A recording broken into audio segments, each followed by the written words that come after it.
Luces en el bosque. Me llamo Lucio. No daré mi apellido, ya que debido a mi trabajo me conoce mucha gente. Soy del corporativo de una cadena de supermercados. Me encargo de supervisar la zona norte del estado de Morelos y la zona sur de la Ciudad de México.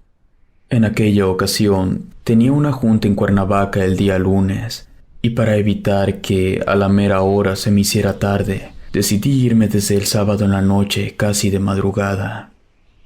Yo iba tranquilamente por la carretera. Para los que no conozcan, pasa por el medio de una zona boscosa. La carretera estaba prácticamente sola. Además, estaba lloviendo, así que mi velocidad era considerablemente menor a la velocidad máxima permitida.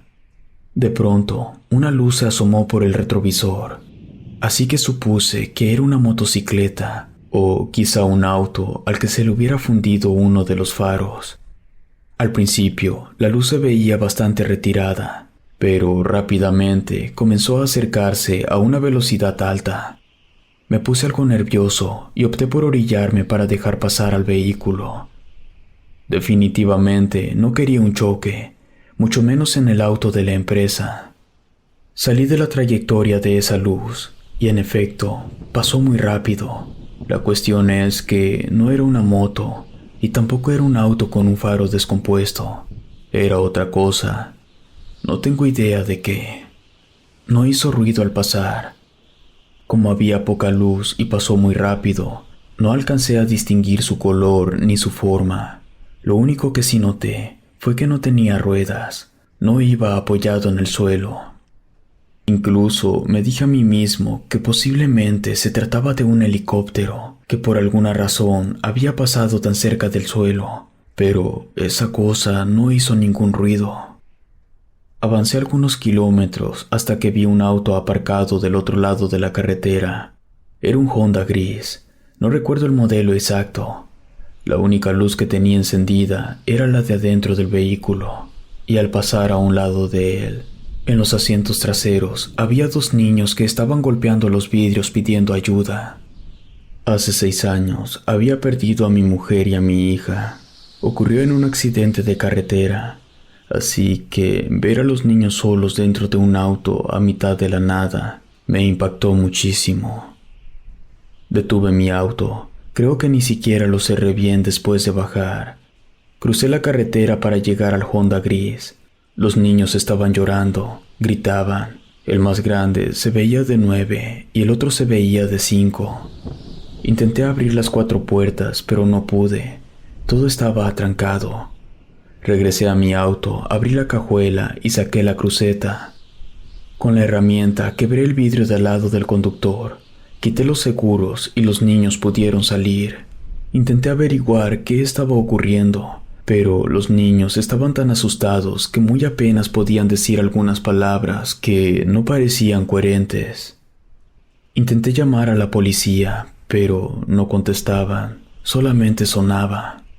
El niño mayor se había calmado un poco, y entonces pudo contarme qué era lo que estaba pasando. Me dijo que estaban regresando de una fiesta y que de pronto vieron una luz muy fuerte que iluminó todo el interior del carro.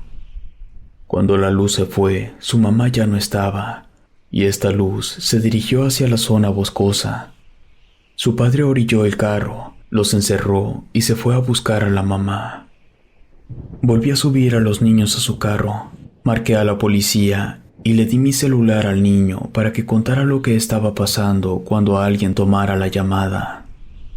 Decidí adentrarme para ver si podía encontrar al matrimonio, y para ser sincero, jamás me puse a pensar en la situación tan peligrosa en la que me podría estar metiendo.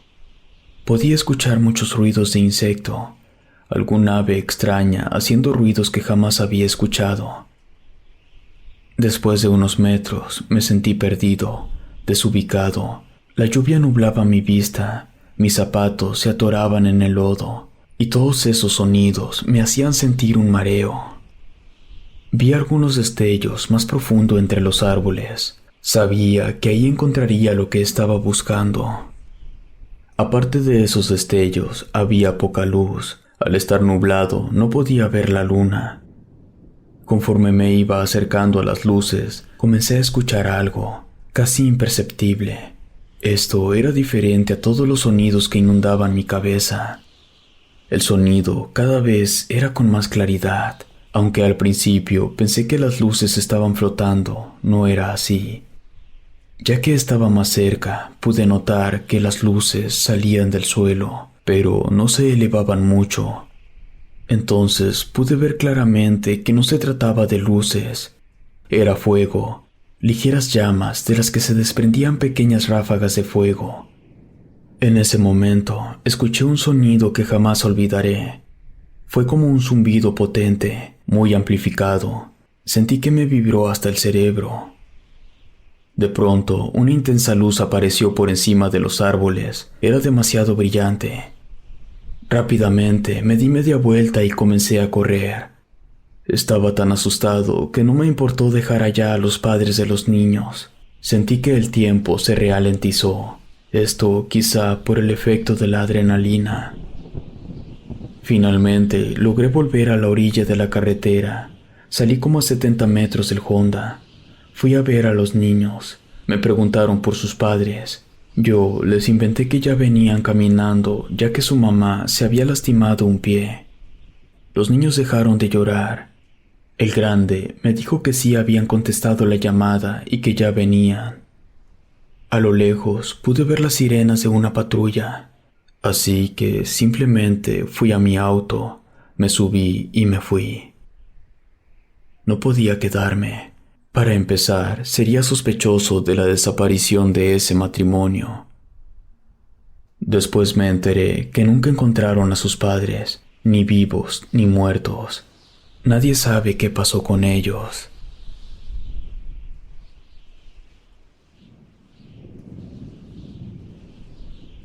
El devorador de carne.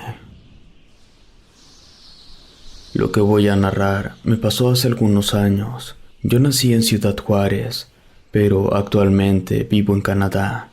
No soy ilegal, tengo mi ciudadanía y todo. La ciudad en la que radico se encuentra en la zona sur de la costa este, casi en la frontera con Estados Unidos. En aquel entonces yo tenía un amigo, era estadounidense. Él no hablaba nada de español, pero yo había aprendido el inglés suficiente para mantener una conversación. Es vital para seguir trabajando aquí, o al menos lo era cuando yo me vine para acá. Mike, así se llamaba mi amigo. Él trabajaba en una empresa subcontratista de seguridad. El departamento al que estaba asignado se encargaba de cubrir áreas protegidas, zonas naturales y parques nacionales o estatales. Sus turnos eran rotativos y a veces no le tocaba descanso en más de 2 semanas. Esto debido a que algunos de los que tenían que cubrir un turno nocturno en bosques renunciaban debido a que tenían encuentros de origen misterioso. Pero Mike era un loco. A él le gustaban esas cosas. Era un adicto a las películas de terror, sobre todo cuando había monstruos o criaturas extrañas. De vez en cuando yo me animaba a acompañarlo cuando le tocaba trabajar de noche. La verdad, no soy muy fanático a la naturaleza. Además, soy bastante miedoso, pero la oscuridad tiene ese algo que atrae, y aunque sabes que puede ser peligroso, no te importa. La verdad es que las primeras veces que lo acompañé no me tocó presenciar nada extraño, y aunque yo pensaba que el sueño me vencería, la verdad es que la misma oscuridad te obliga a mantenerte alerta y no te deja dormir. Creo que a día de hoy sí hay un poco de señal en algunos bosques, pero en aquel entonces no. La única forma de pedir ayuda en caso de que algo malo pasara era a través de la radio que mi amigo cargaba como parte de sus herramientas de trabajo. Bueno, finalmente acompañé a Mike a este bosque al que nunca lo habían enviado antes, así que la experiencia era nueva para los dos. Aparte de sus funciones, es detectar si hay personas que acudan a cazar de forma ilegal, sobre todo si se trata de especies protegidas. Esa noche estaba cayendo una lluvia muy leve, pero era suficiente para humedecer la tierra, lo cual ayudaba a detectar intrusos, ya que las huellas quedaban marcadas. Recuerdo que la noche era fría, ya que era invierno, y aunque ambos íbamos bien abrigados, Las corrientes de aire lograban hacernos temblar un poco. En algún momento alcancé a escuchar como el susurro de una persona. Mike parecía no haberse percatado de esto, así que se lo comenté. Él simplemente me dijo que no hiciera caso de esos ruidos, que no se trataba de personas, porque una persona no haría ruido, ya que si estuviera haciendo algo no querría ser descubierta. Dijo que ese susurro debía pertenecer a otra cosa que estaba intentando atraernos, y seguramente no sería para nada bueno. La verdad, comencé a sentirme incómodo. Caminamos hacia el exterior del bosque. No regresamos por donde veníamos. Continuamos avanzando, pero hacia la periferia. Luego de un buen rato salimos a campo abierto. Ahí Mike me dijo que en ese bosque se habían reportado varias desapariciones. Además, que ya habían encontrado restos humanos con condiciones de haber sido parcialmente devorados. Yo le pregunté el por qué nada de eso estaba en las noticias o en algún periódico. Él me respondió algo que me dejó pensando. Por la misma razón que nadie te dice de dónde vienen los componentes de tu celular. La verdad es que creí entender a lo que se refería. Comimos unas barras de chocolate mientras caminábamos por fuera de la zona boscosa. Estábamos contando algunas cosas graciosas cuando, a lo lejos, alcanzamos a ver una camioneta. Era una 4x4, seguro se trataba de un cazador. Teníamos que acercarnos para ver la matrícula y reportarla, pero no podíamos acercarnos así simplemente. Podrían vernos y hasta dispararnos. Entonces tuvimos que adentrarnos un poco entre los árboles para evitar ser vistos. Caminamos despacio hasta estar lo suficientemente cerca para alcanzar a distinguir la matrícula de la camioneta. Luego nos volvimos a alejar del área para que mi amigo reportara por radio la situación. La persona detrás de la radiofrecuencia le dijo a Mike que la policía ya iba en camino para verificar la situación. También le pidieron que localizara al cazador. Estábamos camino de regreso a la camioneta cuando escuchamos un disparo. Nos movimos a paso veloz hacia esa dirección, o sea, al corazón del bosque. Mientras nos adentrábamos al bosque, mi amigo avisó por radio el disparo. Mike me estaba dejando un poco atrás, pero de pronto se paró en seco. Utilizando señas, me dio a entender que había visto algo moverse detrás de unos árboles. Entonces escuchamos otro disparo. Ambos vimos cómo una cosa corría hacia el corazón del bosque. Me relajé un poco al notar que esa cosa que habíamos visto tenía cornamenta y se movía en 4 patas.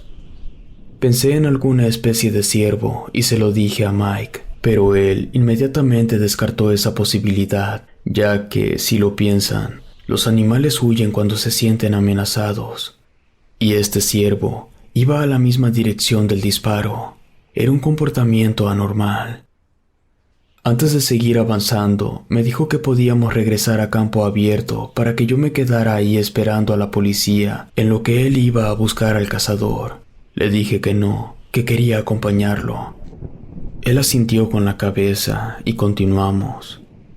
A pesar de que estábamos avanzando rápido, tardamos como 20 minutos en llegar. La zona era algo elevada. Fácilmente estaba a unos 12 metros por encima del suelo. Encontramos un rifle tirado, pero no mirábamos al cazador. Algo lo había atacado. De pronto sentí que me clavaron una mirada. Era una mirada muy pesada y me causaba una sensación espantosa. Al voltear, fue cuando lo vi. Se estaba asomando detrás de un árbol. Era como una persona, pero su piel era prácticamente del color de las cenizas. De su cabeza salían los cuernos de un ciervo, pero sin duda alguna, lo más aterrador era todo el montón de sangre que tenía alrededor de la boca. Mi amigo y yo nos quedamos completamente paralizados. Esa cosa algo escuchó y volteó hacia atrás. Fue en ese momento que Mike y yo salimos corriendo de ahí a toda velocidad. Esa cosa nunca nos siguió. Ni mi amigo ni yo supimos jamás qué era aquello. La policía encontró el cuerpo del cazador un par de días después. Tenía extrañas mordidas en su cuerpo. Mike comenzó a tener pesadillas a tal punto que ya no podía ir a trabajar. Decía que cuando cerraba los ojos podía ver a esa bestia.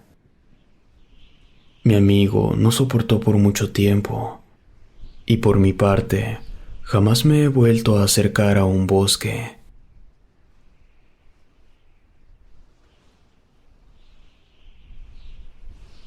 Encuentros militares. Me enlisté en el ejército en el 83.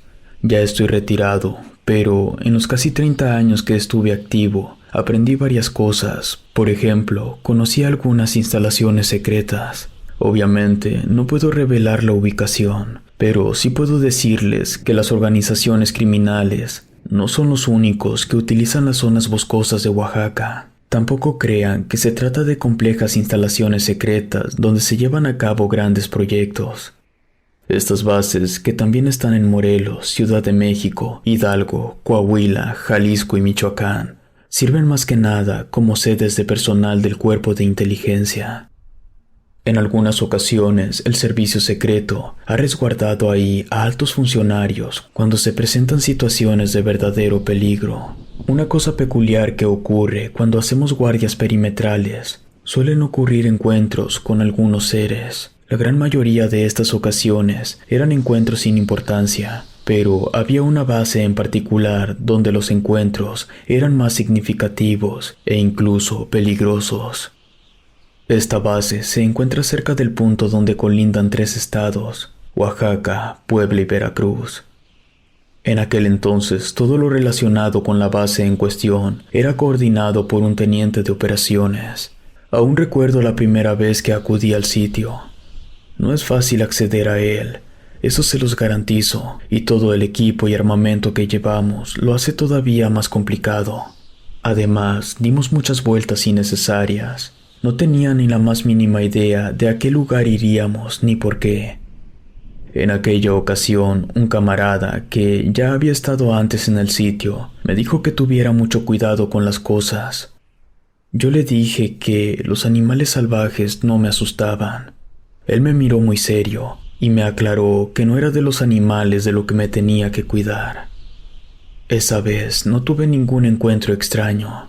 Los meses posteriores, todos los mandos del cuartel me trataban pésimo. Era como si quisieran que abandonara.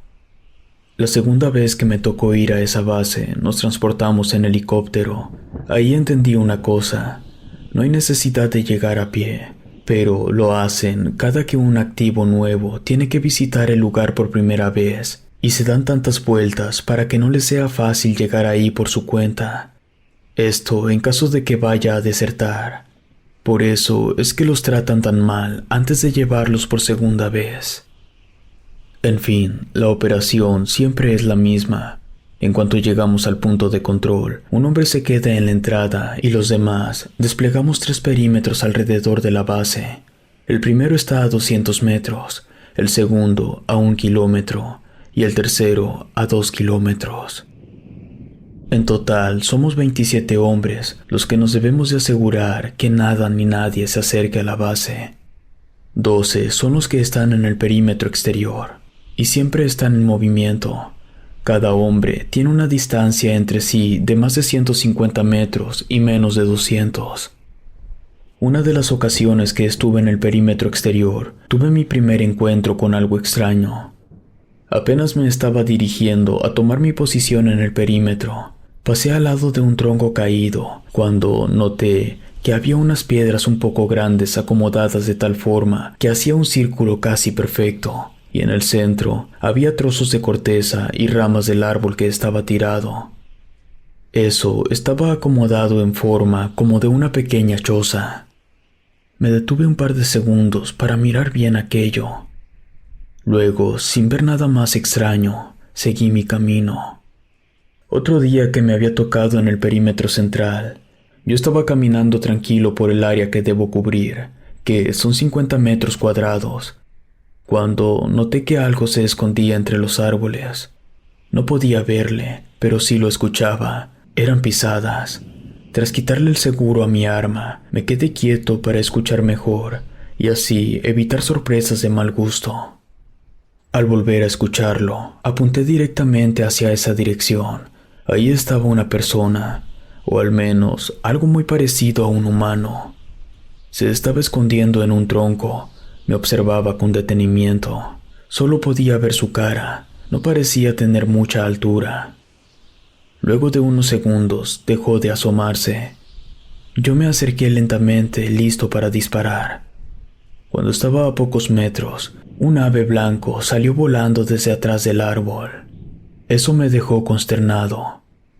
Ya estando de vuelta en la base, le conté al camarada mi experiencia. Él me dijo que era de esas cosas de las que me tenía que cuidar, que aparentaban no ser peligrosos, pero que si nos descuidábamos, podríamos sufrir un brutal ataque, y quizá no viviría para contarlo. Yo le pregunté qué eran esas cosas. Él no sabía. De hecho, dijo que nadie sabía, que aquellos que los habían visto les apodaban la gente del bosque.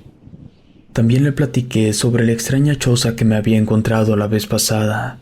Me dijo que esas cosas vivían dentro de esas chozas.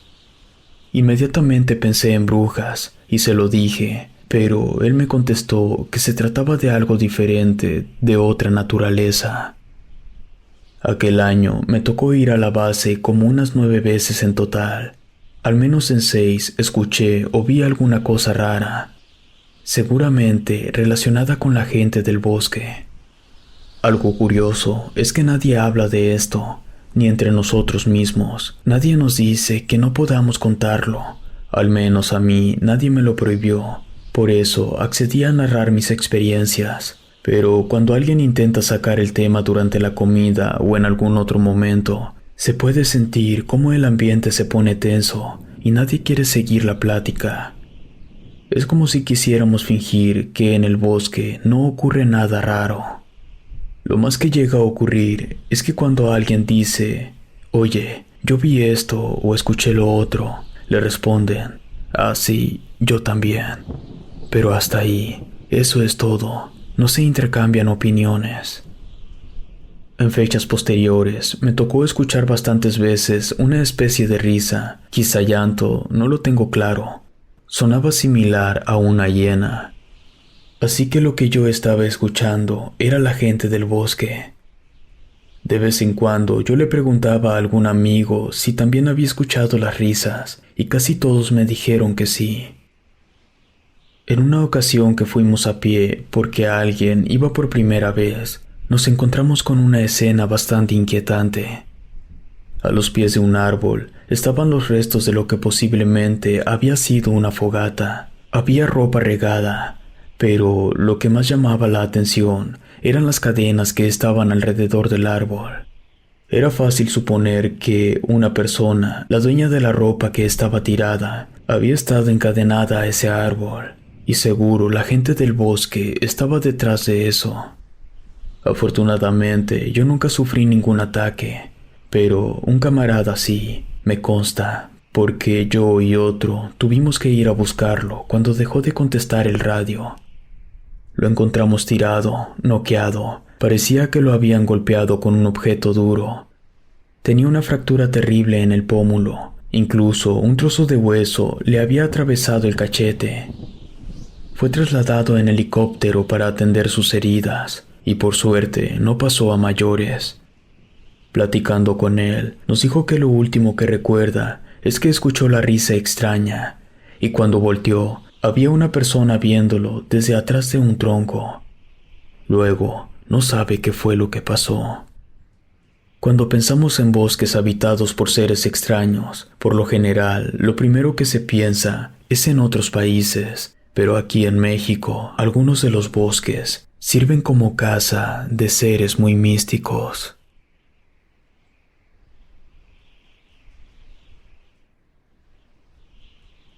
Los dinamos.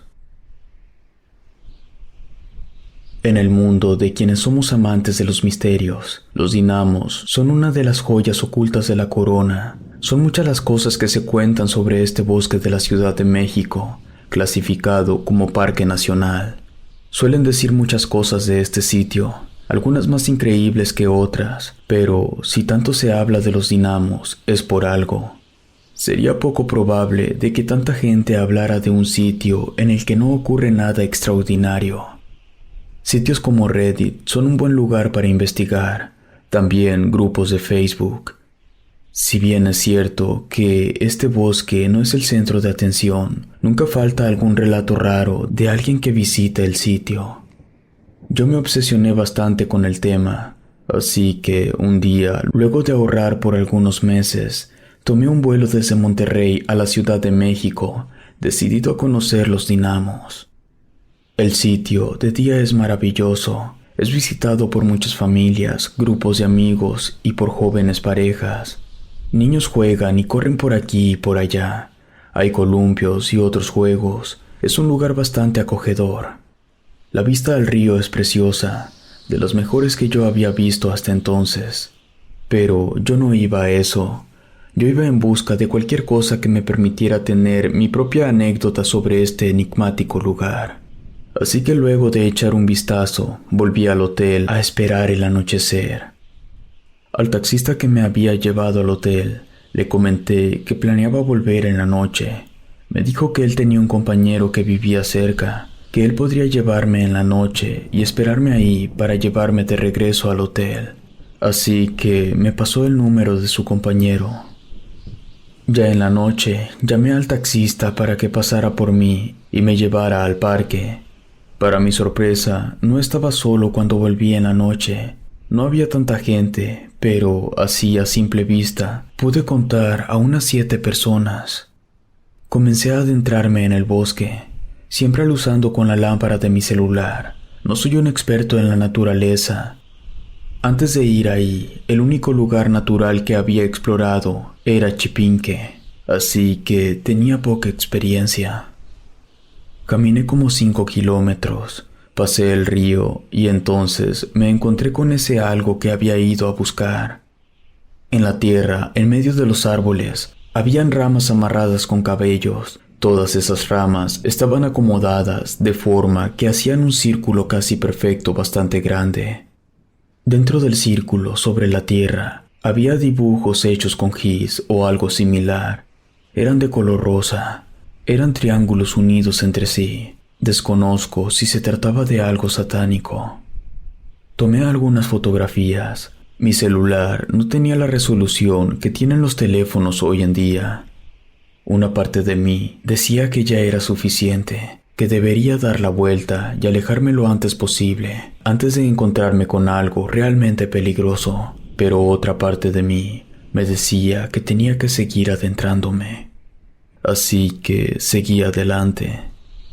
Quizá avancé por una media hora, hasta que comencé a escuchar algo que definitivamente no formaba parte de los ruidos de la naturaleza. Eran tambores o algo similar.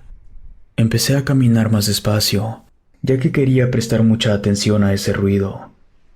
Conforme me acercaba, poco a poco podía escuchar otra cosa aparte de los tambores. Eran ruidos raros, como voces de mujeres. Mientras más avanzaba, una sensación de inseguridad comenzó a recorrer mi cuerpo. Podía sentir cómo el peligro se multiplicaba por cada paso que daba, pero por alguna razón, algo dentro de mí no me dejaba dar la vuelta. De pronto, algo tronó bajo mis pies. Apunté al suelo con la linterna de mi celular y me di cuenta que era una vela. Alucé toda la zona y estaba en medio de un lugar donde se hacían trabajos de brujería, ya que habían muchas cosas raras, aves muertas, también pequeños muñecos amarrados a los árboles, y al voltear hacia arriba me di cuenta que estaba a los pies de una montaña.